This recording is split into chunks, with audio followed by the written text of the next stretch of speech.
Literacy is the cornerstone of all academic learning. It's not just about reading and writing, it's about being able to comprehend information, analyze complex texts, and communicate ideas clearly. In social studies, students need to read historical texts, interpret maps, and engage with primary sources.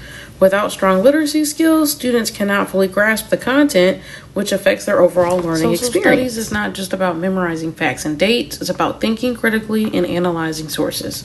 Whether students are reading about the geography of Canada or the historical struggles of African nations, literacy is key to making sense of the content. For example, students in Georgia need to read maps, interpret the significance of landforms, and analyze primary sources like letters and speeches. Literacy strategies help students engage with these materials and develop a deeper understanding of the world. Literacy instruction is critical in understanding topics such as the geography of Canada and Africa. For instance, when studying the geography of Canada, students need to understand vocabulary like permafrost and Arctic Circle and relate these terms to how Canada's geography impacts its people. In terms of history and government, students must be able to read, analyze, and relate documents to civil rights movements in Africa or the establishment of Canadian democracy. In civics, understanding the U.S. government requires reading about the structure of government, laws, and citizen responsibilities, skills that can be built through targeted literacy strategies. Recognizing students who need literacy support is important for providing early interventions.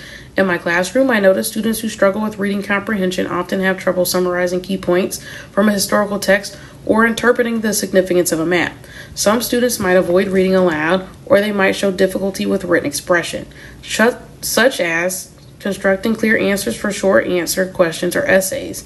These are clear signs that students need additional literacy support.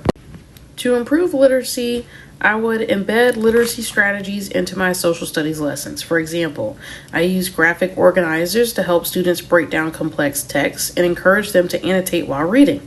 Second, I collaborate with ELA teachers in my group to ensure that our literacy approaches are aligned and support each other. And third, I prioritize student-centered literacy practices, offering students the opportunity to engage with current events or historical fiction related to our units.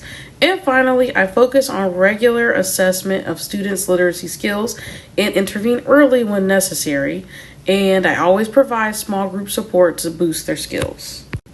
In my classroom, I've used a few examples of literacy instruction to develop students' engagement understanding. For instance, I assigned a DBQ document-based question comparing the political system of Canada and the United States to help students develop their argumentation and reading skills. I also used Newsela articles on African current events, which allowed students to read at different levels while staying engaged with relevant real-world topics.